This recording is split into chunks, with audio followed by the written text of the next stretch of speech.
Welcome to HIT, High Intensity Tactics for Growth. My name is Chris Ciccanelli, and I am joined here today by the lovely Suzanne Murray. Suzanne actually is our publicist here at Pure Romance, handles all of our executive stuff. So I thought, what Hi, Chris. better person to bring in when we talk about objections?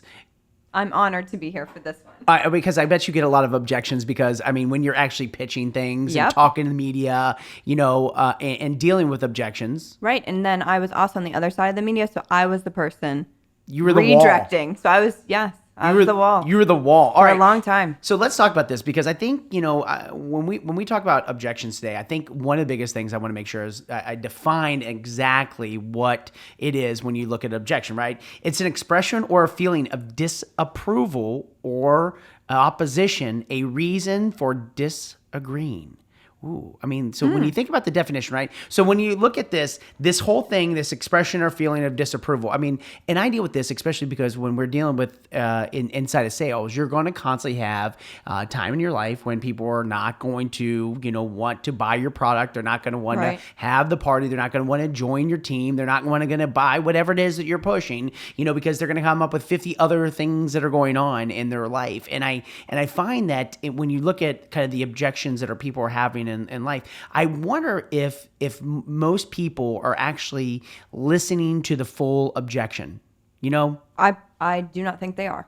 I don't either, because I think there's so many people that they just basically they react too quickly. They don't hear the big message when somebody's saying, no, I really don't want to have a party. Like, what is their tonality? No, I don't really want to buy that product, or no, I don't have enough time. I mean, because time is the big thing that I'm seeing right now with people talking about objections. You've got it. And I also think it's something we need to talk about is where the objections come from, because it is really easy to say no via email and via text.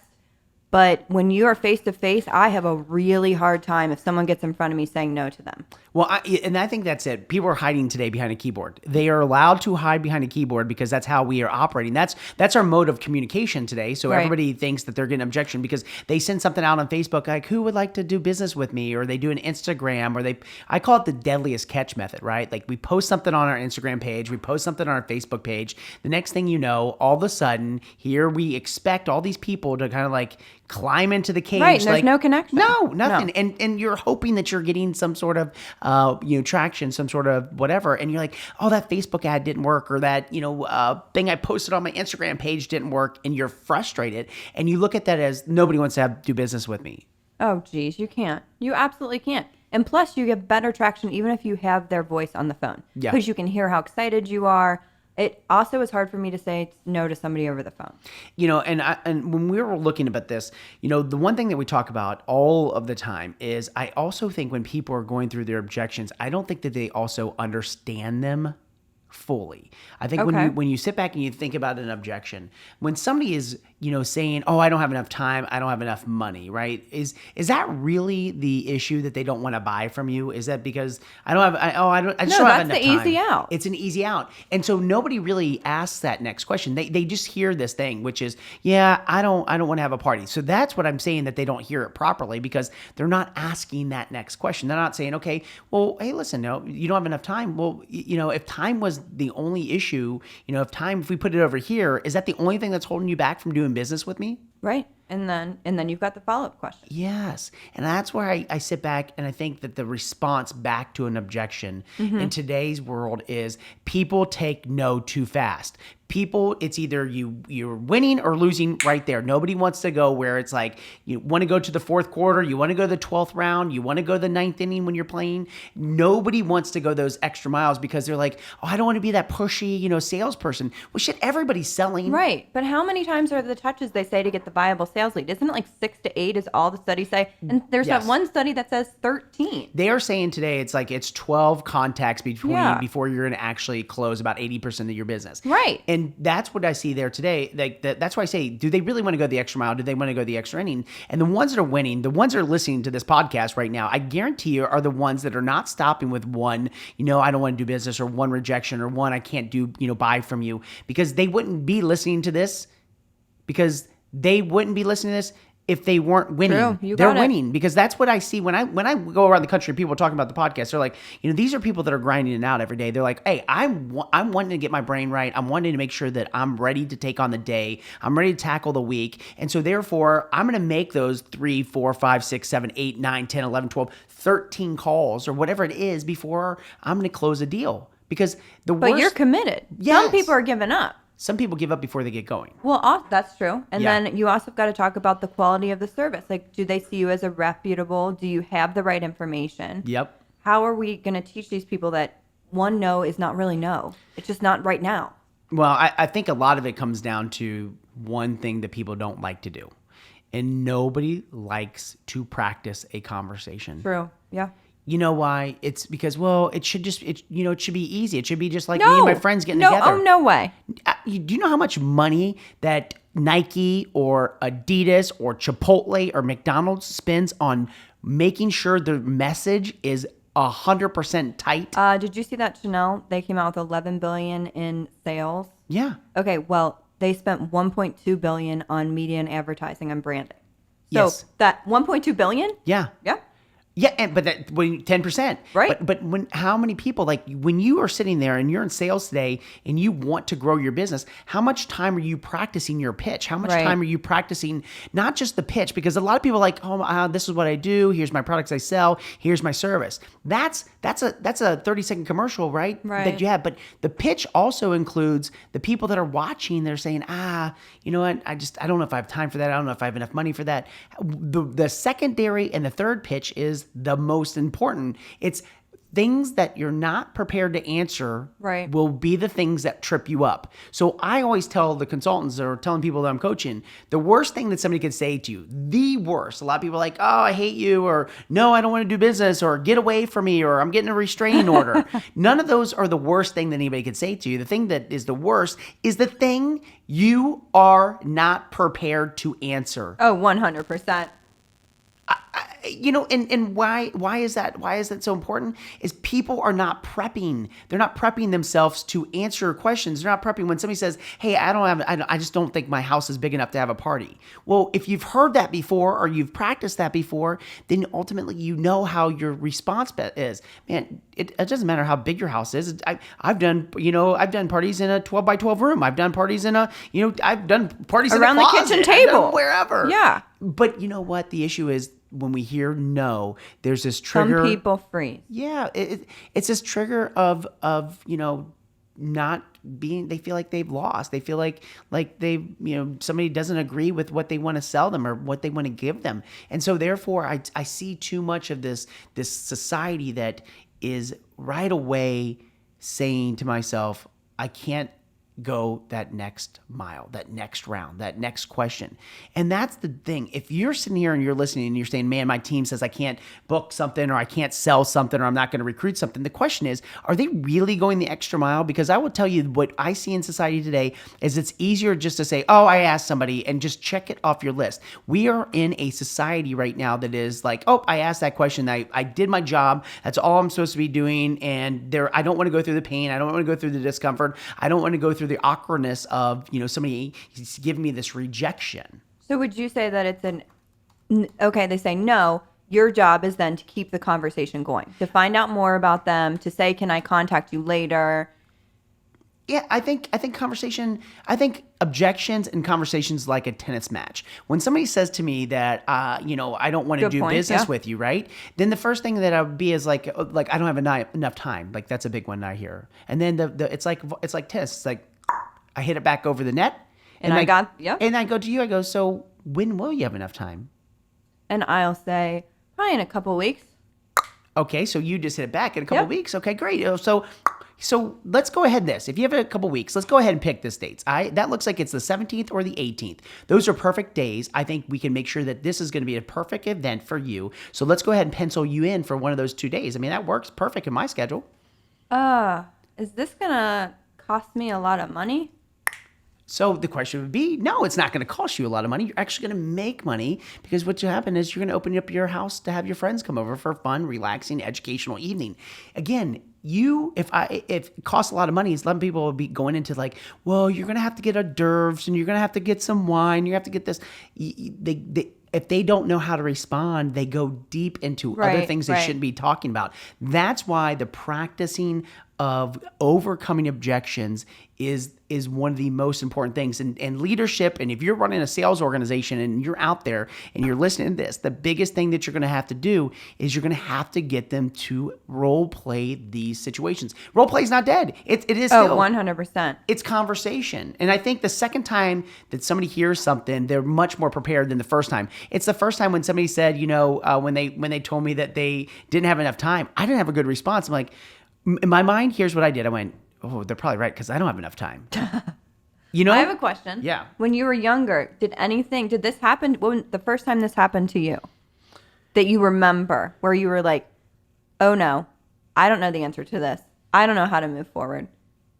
That was pretty much most of my life. No, but there's got to be one. No, you always, you can pretty much bounce back. Yeah, but I didn't know you a long time ago. Yeah, I would say that I had a lot of rejection, a lot of disappointment. But here's what I had, though. I always had huge goals for myself. One of the worst things in rejection or obstacles or objections, or you can call it whatever, was, this is going to sound really bad. His face is red, everybody. I couldn't draw a tennis shoe. Oh. So Were you going to try to work for Nike? No, I had to do this so I could play basketball for my 7th grade basketball team. So I had to draw a 3-dimensional shoe for my basketball team. Okay. For my art class so I could pass. And my teacher kicked it back and said that this wasn't good enough. And I remember coming off the bus, I was crying. I was so upset because 7th grade rejection goes deep. I was not going to be able to play in my game. I wasn't. So, oh, no. And so I was rejected. I was told it wasn't good enough. It wasn't a passing grade. It wasn't whatever. And I didn't feel like I could really draw it, and I couldn't, I just came home to my mom and said, I'm going to fail art and I can't, play basketball. She's like, no, you just didn't pass the first time. We have time. You're going to sit here. You're going to draw the shoe. You're going to draw it. You're going to redraw it. You're going to take your time. You're going to make sure that you practice this. And if you need to trace it, you need to, whatever you need to do, but you need to take the time, because is the time that you're going to be put in, is it worth what your outcome is? And I said, yes, because I really want to play basketball. I really want to do this. She goes, then if it's worth it that much to you, then you will sit your ass here and you will draw the shoe, and you will draw it so it's right, and your teacher will give you that passing grade. And it is true. Now I can draw a shoe, and I'm actually really good at it. Well, I'm not really good at it, but I can draw one now. But I think that sounds like, but that was an obstacle. Yes, it was an obstacle. But the second time around, I was prepared. I was ready to go in. I don't think I did myself justice on the first one. Did I rush through it? Yes. Did I not take my time on it? Yes. Did I not? Well, think that's just through like it? with a bunch of projects. Yeah. You're just trying to get it done. But when you sit in the room and you close everything else out, you can get some serious work done. Yeah, and I think that therein lies the biggest thing, is when you focus on what it is that you want, right? Like, and you really know that your outcome is that I want to make money and I want to be able to have a better lifestyle or whatever. That's your outcome. The processes are the practice time that you got to put into it, the time that you got to commit to your craft. Those are the things that people sit back and go, how much time do you take before you go on the road, or before you prepare for a speech, or before you get ready for, whatever. I can tell you it's a lot of time that goes into that, because you have an audience for just a few minutes. The attention span today in today's world. I was going to say 30 seconds. Oh my God. If for an hour-long talk, right, they will remember about 20% of what you say. That's it. Especially when their phones are in front of them. And that's even gotten worse. Yeah. They're saying our attention span has shrunk 50% over the last decade. I mean, and it continues to keep shrinking all the time. So you put these, roadblocks, objections, and all this other stuff. Your message and your responses have to be tailored, clear, concise, ready for them. Yeah. So I think if you think about it today, when you're looking at objections, I guess the golden rule that I would be telling somebody is, the reason we're here today is because we practice our objections. When radio stations told us that they wouldn't play our radio and our commercials until after midnight, we had to come through those objections. We had to talk to them about how we were helping the divorce rate. We had to talk to them about how we were promoting sexual health. We had to promote and talk to them about how we were, going out and running classy, being classy as a company. And when you look at that, those are objections that when we first started, they did not play our commercials on TV or radio. I know, I heard. Yeah. So, we had to practice. And, I had to, when I got the first no, I was like, whoa, what do you mean? What do you mean? You can't take my money. Yeah. I'm going to pay for this. And now, we dialed it in, got our messaging right, Yep. and then we sat down with the right people, and then we proved ourselves out. Then people are like, oh, they're classy, they're doing that, they're running their organization the way that they should. But those overcoming objections, if I would have taken a no and said, you know what, oh, mom, we're not ever going to be able to run our stuff from Right. in the prime time, we wouldn't be sitting here today. This would be a different type of company because that helped us. It helped build the credibility. Yep. 100%. You wouldn't have had a Super Bowl ad this year. No, we wouldn't have. In which we had a Super Bowl ad in a very conservative town like Cincinnati. We did. And when people looked at that, they were like, "Wow, you guys." But are we really... did it right. We thanked Cincinnati. It's all about the angle and knowing who your audience is. Well, here's the thing. Making sure you're practicing your, overcoming your objections, right? Making sure you write down those objections. Taking some time. Have your significant other, have a friend, have somebody role play with you because, again, you were like, well, what if I do everything with my communication on, via the computer or whatever? Fine. Write out some scripts. Show whatever it is to a friend. Ask how they feel when they read it because the interpretations of how people communicate today on their on a keyboard or how they communicate through text, you can read things so many different ways. So you just got to make sure you get some other eyes on it, get some other role playing. 100% on that because when I get text messages that don't have even proper grammar or a couple hearts and a thank you very much and I sincerely appreciate, it's a turnoff for me. Yeah. I look at it like this is a bit rude. And I think that some people. But you could have gotten the same message and not felt like that. But here's the thing. There's so many different types female of buyer. There's so many different types of personalities out there. My personality would probably be so aggressive. Somebody else might read it differently or whatever. So I do think it's about role playing. It's about getting other people's perspectives. But more than anything, practice your craft. That's where we talk about the process. This is the process. Chris, I say they have to get in front of people. I do. If you have sent somebody an email and then you see them walking down the street, just say, hey, I know you're probably busy. You didn't get a chance to get back to my email. But if you have a chance to talk about this, I'd love to. Well, I will tell you right now, it is keep going out there, keep rocking out your business, continue to do what it is that you do because overcoming and getting what you want out of life is definitely getting down to that practice, the process. Step out of your comfort zone. I know. You have to. It's hard. It is. And thanks so much for listening for a hit. We can't wait till the next time. Remember, go on, rate it, and review it, right, Suzanne? And subscribe, my friends. Subscribe. It's all fun. It's hit. High intensity tactics for growth. Thanks so much for tuning in today. Have an unbelievable day. And remember, you've always had the pen to create your chapters. Talk to you later.